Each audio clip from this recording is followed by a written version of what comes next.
সবাই কেমন আছো? সকলকে জানাই মোস্ট ওয়েলকাম। আজকের আমি তোমাদের দেখাবো লজিক্যাল ভেন ডায়াগ্রাম কিভাবে করতে হয়। একদম সহজভাবে বোঝাবো। তাহলে চলো দেখে নাও। অনেকেই মনে করো এগুলো হয়তো ভীষণ কঠিন। অ্যাকচুয়াল এগুলো একদমই কঠিন না। আর সরকারি চাকরির পরীক্ষায় এগুলো তো দেওয়া হয়। দেখো এগুলো কিভাবে করতে হয়। এখানে কি বলা হয়েছে, নিচের চিত্রটি দেখে নিম্নলিখিত প্রশ্নগুলির উত্তর দিন। তোমরা চিত্র দেখো। চিত্রের মধ্যে দেখতেই পাচ্ছ আয়তক্ষেত্র রয়েছে, ত্রিভুজ রয়েছে, বৃত্ত রয়েছে, এগুলো রয়েছে, তাই না? আর সমস্ত কিছুর মধ্যে অনেক নাম্বার দেওয়া আছে। এখানে কি বোঝানো হচ্ছে? এখানে দেখো তোমরা আয়তক্ষেত্র আছে। এটা কি? আয়তক্ষেত্র, তাই না? আর আয়তক্ষেত্র মানে পুরুষ, আর ত্রিভুজ মানে শিক্ষিত, বৃত্ত মানে শহুরে, আর বর্গক্ষেত্র মানে চাকরিজীবী। আর আমাদের এখানে কি চেয়েছে? এখানে প্রশ্ন দেখো কি বলা হয়েছে, কোন সংখ্যাটি শিক্ষিত পুরুষদের বোঝাচ্ছে কিন্তু তারা শহুরে নয়। শিক্ষিত পুরুষদের বোঝাচ্ছে কিন্তু তারা শহুরে নয়। তাহলে আমরা দেখে নেব শিক্ষিত পুরুষ বলতে কি বোঝানো হচ্ছে। দেখো এখানে ভালো করে, পুরুষ পুরুষ বোঝানোর জন্য আয়তক্ষেত্র, আয়তক্ষেত্র মানে পুরুষ, আর শিক্ষিত মানে কি? ত্রিভুজ। আমরা তাহলে দেখব আয়তক্ষেত্র আর ত্রিভুজ। দেখো আয়তক্ষেত্র আর ত্রিভুজ, তাই না? আয়তক্ষেত্র আর ত্রিভুজের মধ্যে কোন সংখ্যাগুলো পড়ছে তোমরা ভালো করে লক্ষ্য করো। এই যে 11 সংখ্যাটি রয়েছে, এটা দেখোই ত্রিভুজের মধ্যেও পড়ছে, এই আয়তক্ষেত্রের মধ্যেও পড়ছে, কিন্তু বাদবাকি দেখো এগুলো 9টা ত্রিভুজের মধ্যে পড়ছে না, 14টাও পড়ছে না, 5টা ত্রিভুজের মধ্যে পড়লেও আয়তক্ষেত্রের মধ্যে পড়ছে না। কেবলমাত্র এই 11টাই পড়ছে ত্রিভুজের মধ্যে আর আয়তক্ষেত্রের মধ্যে। তাহলে উত্তর কি হবে আমাদের? এই 11। ঠিক আছে, মনে রাখবে। আশা করছি বুঝতে পেরেছ। এবার আমরা পরেরটা দেখব। প্রশ্নে দেখো কি বলা হয়েছে, কোন সংখ্যাটি চাকরিজীবীও নয়, শিক্ষিতও নয়, কিন্তু শহুরে হলেও পুরুষ নয়। চাকরিজীবী না, শিক্ষিত না, কিন্তু শহুরে পুরুষ নয়। তাহলে আমরা দেখব শহুরে কোন সংখ্যাটা কেবল শহুরেকে বোঝানো হচ্ছে। চলো দেখে নিই। এখানে দেখো বৃত্ত হলো শহুরে, তাই না? আমরা দেখে নেব তাহলে কোনটাকে, বৃত্তের মধ্যে কোন সংখ্যাটি রয়েছে। দেখো এই যে গোল বৃত্ত, বৃত্তের মধ্যে কেবল তিনটা দেখো। এটা আমাদের আয়তক্ষেত্রের মধ্যেও পড়ছে না, ত্রিভুজের মধ্যেও পড়ছে না, তাই না? শুধুমাত্র শহুরে। আর প্রশ্নে তো কি বলা হয়েছিল, চাকরিজীবীও নয়, শিক্ষিতও নয়, পুরুষও নয়, তাই না? কেবলমাত্র শহুরে কি তাহলে? এই তিন সংখ্যাটি। বুঝতে পেরেছ? চাকরিজীবী নয় বলেছে, তাহলে এই বর্গক্ষেত্রের সাথে স্পর্শ থাকলে হবে না সংখ্যা। বুঝতে পেরেছ তো? এগুলোর সাথে কোনো সংযোগ থাকলে হবে না, কেবলমাত্র আলাদাই। এই তিনটেই অ্যান্সার। দেখে নাও, এটার অ্যান্সার হবে বি, 3 হবে 3। পরেরটা দেখো, কোন সংখ্যাটি শহুরে স্ত্রী এবং চাকরিজীবীকে বোঝানো হচ্ছে। আমরা শুধু তাহলে দেখে নেব শহুরে স্ত্রী আর চাকরিজীবী কোন শেপগুলো রয়েছে, আর সেখানকার সংখ্যাগুলো আমরা দেখব। কি বলেছে? শহুরে স্ত্রী চাকরিজীবীকে বোঝানো হচ্ছে। চলো দেখে নিই। দেখে নাও, এখানে কিন্তু স্ত্রীলোক দেওয়া নেই, ওখানে হয়তো ভুলবশত দিয়ে দিয়েছে, কিন্তু আমরা শহুরে দেখেছি, শহুরেটা দেখব। আর কি দেখেছিলাম? চাকরিজীবী। তাহলে চাকরিজীবী মানে কি? বর্গক্ষেত্র, আর শহুরে মানে বৃত্ত। আমরা দেখব বৃত্ত আর বর্গক্ষেত্রের মধ্যে, কেবলমাত্র বৃত্ত আর বর্গক্ষেত্রের মধ্যে কোন সংখ্যাটি রয়েছে। দেখো এই যে বৃত্ত আর এই যে বর্গক্ষেত্র, এই দুটির মধ্যে কেবলমাত্র 10 রয়েছে, তাই না? 10 রয়েছে তো, তাহলে এটাই হবে অ্যান্সার। তাহলে দেখো কোন সংখ্যাটি শহুরে স্ত্রী এবং চাকরিজীবীকে বোঝাচ্ছে? 10ই হবে উত্তর। পরেরটা দেখো, কোন সংখ্যাটি শিক্ষিত পুরুষ এবং শহুরেকে বোঝাচ্ছে? শিক্ষিত পুরুষ আর শহুরেকে বোঝাচ্ছে। চলো দেখিনি এটি কী হবে। দেখো, পুরুষ আয়তক্ষেত্র, শিক্ষিত ত্রিভুজ, তাহলে ত্রিভুজ, আয়তক্ষেত্র আর শহুরে বৃত্ত, এই তিনটের মধ্যে থাকতে হবে সংখ্যা। সংখ্যাকেই তিনটের মধ্যেই থাকতে হবে, আয়তক্ষেত্র, ত্রিভুজ আর বৃত্তর মধ্যে। দেখো কোন সংখ্যাটি রয়েছে? আয়তক্ষেত্র, বৃত্ত আর ত্রিভুজ। এই দেখো বৃত্ত 4 রয়েছে, 4টা আয়তক্ষেত্রের মধ্যেও রয়েছে, আবার ত্রিভুজের মধ্যেও রয়েছে, নেই বর্গক্ষেত্রের মধ্যে, তাই না? আর এখানে বর্গক্ষেত্রের তো উল্লেখ কোনো কথা আসবেই না, তাহলে এটা অ্যান্সার কী হয়ে যাবে? আয়তক্ষেত্র, ত্রিভুজ আর বৃত্ত, তাই তো? তাহলে এটা হবে 4, 4টাই হবে উত্তর। দেখে নাও। তাহলে এটির অ্যান্সার কি? 4। নেক্সটটা দেখো, তোমরা বুঝতে পারছো তো? অবশ্যই কমেন্ট করে জানাবে তোমরা। 5এরটা দেখো, কোন সংখ্যাটি চাকরিজীবী কিন্তু পুরুষ নয়, শহুরে নয় এবং অশিক্ষিত? কি বলেছে? কোন সংখ্যাটি চাকরিজীবী, চাকরি করছে কিন্তু পুরুষ নয়, শহুরেও নয় এবং অশিক্ষিত? কোন সংখ্যাটি? চাকরিজীবী হতে হবে এবং অশিক্ষিত হতে হবে। দেখো, দেখে নাও, আমাদের এখানে যে অশিক্ষিতর কথা বলেছে প্রশ্নতে, কিন্তু এখানে অশিক্ষিতর দেখো কোনো উল্লেখই নেই, তাহলে অশিক্ষিত আমরা বাদ দিয়ে দেবো। কিন্তু চাকরিজীবী বলেছিল, তাহলে আমরা চাকরিজীবীটা দেখব। চাকরিজীবী মানে কি? বর্গক্ষেত্র, তাই না? তাহলে বর্গক্ষেত্রের মধ্যে কোন সংখ্যাটা রয়েছে? কেবলমাত্র বর্গক্ষেত্রের মধ্যে দেখো 7টা রয়েছে, 7টা রয়েছে, তাহলে এটাই কি হবে? অ্যান্সার, তাই তো? দেখে নাও, তাহলে এটা হবে 7 অ্যান্সার। কোন সংখ্যাটি চাকরিজীবী কিন্তু পুরুষ নয়, শহুরে নয় বোঝাচ্ছে? এটা হবে 7। পরবর্তী তোমরা দেখে নাও কি দেয়া আছে। নিচে চিত্রটি দেখে নিম্নলিখিত প্রশ্নগুলির উত্তর দিন। আমরা আগের যে চিত্রগুলি দেখে যেভাবে করছিলাম সেমভাবেই করতে হবে। দেখে নাও, বৃত্ত মানে গ্র্যাজুয়েট, ত্রিভুজ মানে গ্রাম্য, বর্গক্ষেত্র মানে কঠোর পরিশ্রমী, ইত্যাদি ইত্যাদি দেওয়া আছে। আর এখানে দেখো চিত্র দেওয়া আছে একসাথে, ত্রিভুজ, বৃত্ত, আয়তক্ষেত্র, বর্গক্ষেত্র সমস্ত।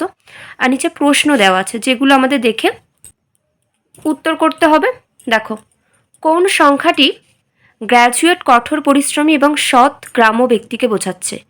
গ্র্যাজুয়েট, কঠোর পরিশ্রমী, সৎ গ্রাম্যকে বোঝাচ্ছে। গ্র্যাজুয়েট, কঠোর পরিশ্রমী, সৎ গ্রাম্য। দেখে নাও, গ্র্যাজুয়েট মানে কি? বৃত্ত, দেখে নাও। কঠোর পরিশ্রমী, বর্গক্ষেত্র, বৃত্ত, বর্গক্ষেত্র। দেখে নাও তোমরা ভালো করে। গ্র্যাজুয়েট মানে বুঝতেই পারছো বৃত্ত, কঠোর পরিশ্রমী মানে আয়তক্ষেত্র, কঠোর পরিশ্রমী মানে এখানে কি বোঝানো হচ্ছে? বর্গক্ষেত্র, তাই না? আর সৎ ব্যক্তি আয়তক্ষেত্র, আর গ্রাম্য হলো ত্রিভুজ। দেখে নাও, তাহলে তোমরা দেখে নাও, বৃত্ত, ত্রিভুজ, বর্গক্ষেত্র, আয়তক্ষেত্র, এগুলো সবগুলোর মধ্যে কোন সংখ্যাটি দেওয়া আছে? ভালো করে দেখো তো, দেখতে পাও কি না। এই দেখো 1, 1টা দেখো সব কিছুর মধ্যে আছে, তাই না? বুঝতে পারছো তোমরা? 1টা দেখো সব কিছুর মধ্যে আছে, বৃত্তের মধ্যে, ত্রিভুজের মধ্যে, আয়তক্ষেত্রের মধ্যে, বর্গক্ষেত্রের মধ্যে। তাহলে এটির অ্যান্সার কি হবে? 1। কারণ এখানে আমাদের সব কিছুই বলেছে, তাই না? গ্র্যাজুয়েট, কঠোর পরিশ্রমী, সৎ গ্রাম্য ব্যক্তিকে বোঝানো হচ্ছে। আর দেখতেই পাচ্ছ, গ্র্যাজুয়েট মানে বৃত্ত, সৎ মানে আয়তক্ষেত্র, সেহেতু প্রত্যেকটার সাথে সংখ্যার সম্পর্ক থাকবে, তাহলে একটাই হবে, একটাই উত্তর। বুঝতে তো পারছো আশা করছি তোমরা। নেক্সটটা দেখো, কোন সংখ্যাটি গ্রাম্য গ্র্যাজুয়েট ব্যক্তিদের বোঝাচ্ছে? কেবলমাত্র গ্রাম্য গ্র্যাজুয়েট ব্যক্তিদের বোঝাচ্ছে। তারা সৎও নয়, কঠোর পরিশ্রমও নয়। গ্রাম্য গ্র্যাজুয়েট, দেখে নাও আবার। গ্র্যাজুয়েট মানে বৃত্ত, আর গ্রাম্য মানে কি ত্রিভুজ। তাহলে কোন সংখ্যাটি কেবলমাত্র বৃত্ত আর ত্রিভুজকে স্পর্শ করেছে আমরা দেখে নেব। দেখো, বৃত্ত, এই বৃত্ত আর ত্রিভুজকে স্পর্শ করেছে কোন সংখ্যা? দেখো, বৃত্ত আর ত্রিভুজকে স্পর্শ করেছে কোন সংখ্যা? কেবলমাত্র 6। দেখতেই পাচ্ছ 6টাই, তাই না? তাহলে এখানে উত্তর কি হবে? এটা হবে 7-এর অ্যান্সার হবে এর 6 উত্তর। বুঝতে পেরেছ? তোমরা পরেরটা দেখো। কোন সংখ্যাটি সৎ, কঠোর পরিশ্রমী, গ্র্যাজুয়েট, শহুরে ব্যক্তিকে বোঝাচ্ছে? এখানে কিন্তু গ্রাম্য ব্যক্তিকে বোঝাচ্ছে না, বোঝাচ্ছে সৎ, কঠোর পরিশ্রমী, গ্র্যাজুয়েট ব্যক্তি, তাই না? আমরা দেখে নেব। তাহলে এখানে গ্রাম্য ব্যক্তিটা আমরা বাদ দিয়ে দেবো। বাদ দিলে যে কটা পড়ে থাকে, দেখো, গ্র্যাজুয়েট এখানে বলেছিল কি? গ্র্যাজুয়েট হতে হবে, শহুরে হতে হবে, আর 8-এর অ্যান্সার, 8-এর প্রশ্নটা দেখো, কোন সংখ্যাটি সৎ, কঠোর পরিশ্রমী, গ্র্যাজুয়েট ব্যক্তি, তাই না? গ্রাম্য ব্যক্তি না। তাহলে দেখে নেব, সৎ, কঠোর পরিশ্রমী, গ্র্যাজুয়েট ব্যক্তি। সৎ কি? আয়তক্ষেত্র, কঠোর পরিশ্রম কি? বর্গক্ষেত্র, আর বৃত্ত গ্র্যাজুয়েট, তাই না? তাহলে আমরা দেখে নেব, বৃত্ত, আয়তক্ষেত্র আর বর্গক্ষেত্র কোন সংখ্যাটি তার মধ্যে আছে? বৃত্ত, আয়তক্ষেত্র আর বর্গক্ষেত্রের মধ্যে কোন সংখ্যাটি রয়েছে? দেখো ভালো করে কোন সংখ্যাটি রয়েছে, ভালো করে দেখো। কি মনে হচ্ছে? বৃত্ত, এই আয়তক্ষেত্র আর এই বর্গক্ষেত্রের মধ্যে কোন সংখ্যাটি রয়েছে? এই গ্রাম্যকে কিন্তু গ্রাম্যর মধ্যে থাকলে হবে না, তাই না? কারণ গ্রাম্যের কথা তো বলেনি। এই 9টা দেখো তোমরা, 3টের মধ্যেই আছে। তাহলে এটার উত্তর কী হবে? 9। 8-এর অ্যান্সার কী হবে? 9। পরবর্তী দেখো তোমরা, 9টা কি বলেছে? কোন সংখ্যাটি শহুরে গ্র্যাজুয়েট ব্যক্তিদের বোঝাচ্ছে, কিন্তু শহুরে গ্র্যাজুয়েট তারা সৎও নয়, কঠোর পরিশ্রমী নয়, শুধুমাত্র তারা শহুরে গ্র্যাজুয়েট। ঠিক আছে, দেখে নাও। শহুরে গ্র্যাজুয়েট তাহলে কারা? আমরা দেখে নেব। শহুরে গ্র্যাজুয়েট দেখো, বৃত্ত আর শহুরে কারা?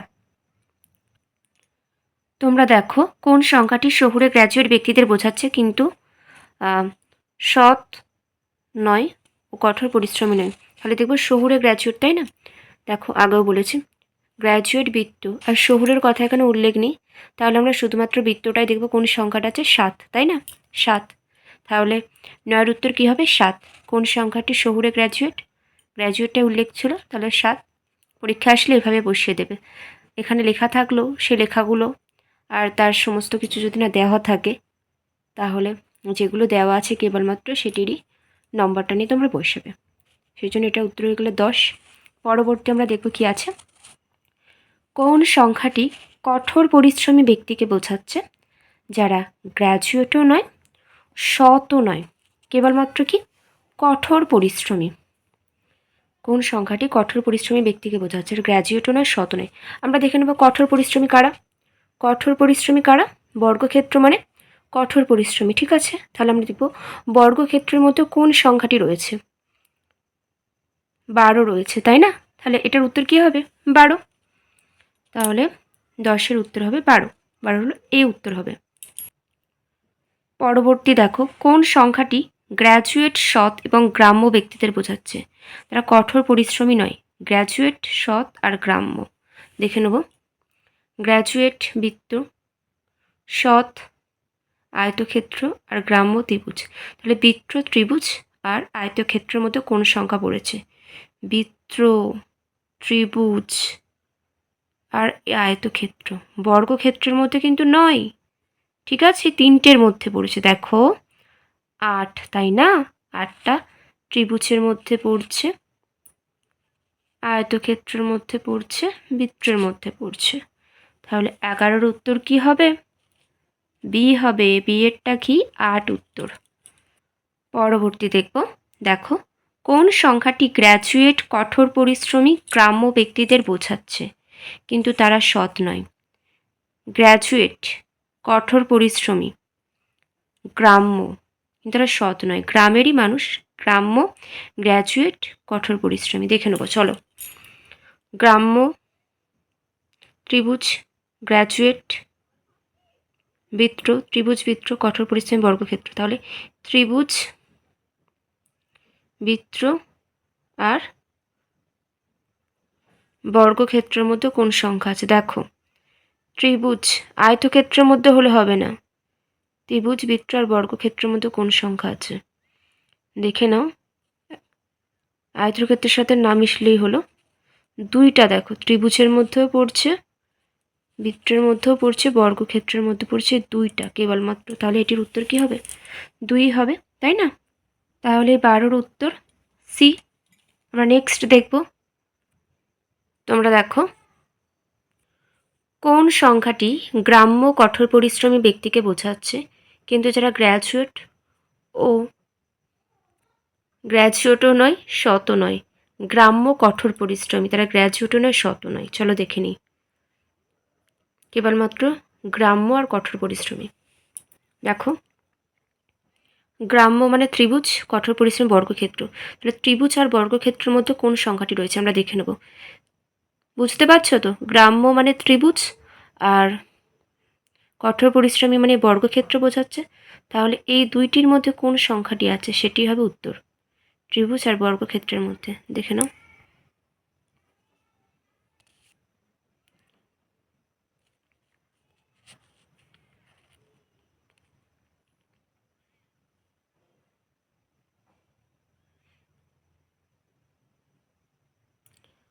ত্রিভুজ আর বর্গক্ষেত্রের মধ্যে কোন সংখ্যাটি আছে মনে হচ্ছে?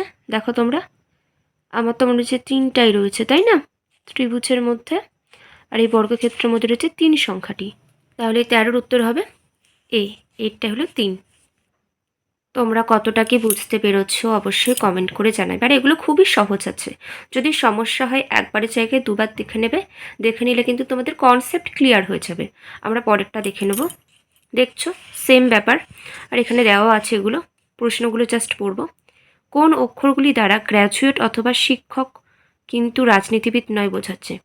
গ্র্যাজুয়েট অথবা শিক্ষক, গ্র্যাজুয়েট বা শিক্ষক কিন্তু রাজনীতিবিদ নয় এমনই বোঝাচ্ছে, সেটা দেখে নেব।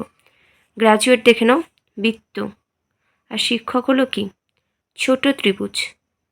তাহলে আমরা দেখব বৃত্ত আর ছোট ত্রিভুজ কোনটা। বৃত্ত আর ছোট ত্রিভুজের মধ্যে কোন সংখ্যা কি পড়ছে দেখো, দেখে নেবো। এর মধ্যে যদি সেগুলো থাকে সেটা অ্যান্সার হয়ে যাবে। বৃত্ত আর ছোট ত্রিভুজ, এই হলো বৃত্ত আর এই হলো ছোট ত্রিভুজ, একটা সংখ্যায় পড়ছে, তাই না? বৃত্ত আর ছোট ত্রিভুজের সাথে, এটা তো ছোট ত্রিভুজ দেখতেই পাচ্ছ, সি, তাই তো? দেখো, এটা একটু অন্যরকম।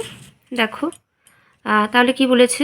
গ্র্যাজুয়েট আর শিক্ষক বোঝাচ্ছে, রাজনীতিবিদ নয়।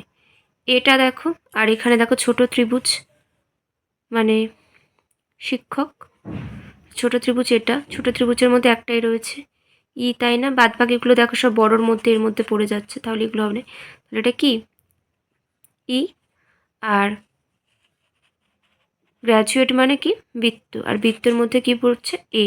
তাহলে ই আর এ হবে উত্তর। তাহলে অপশান দেখো, এর মধ্যে ই আর এ আছে, এটাই। তাহলে উত্তর হবে কি? সি, এ আর ই। আজ এতটাই থাক, 14 নম্বর পর্যন্ত। আর এই রিজনিংগুলো সহজ আছে, কেউ একদম ভয় পাবে না। কারোর সমস্যা হলে বারবার দেখে নেবে, দেখলে কিন্তু কনসেপ্ট ক্লিয়ার হয়ে যাবে।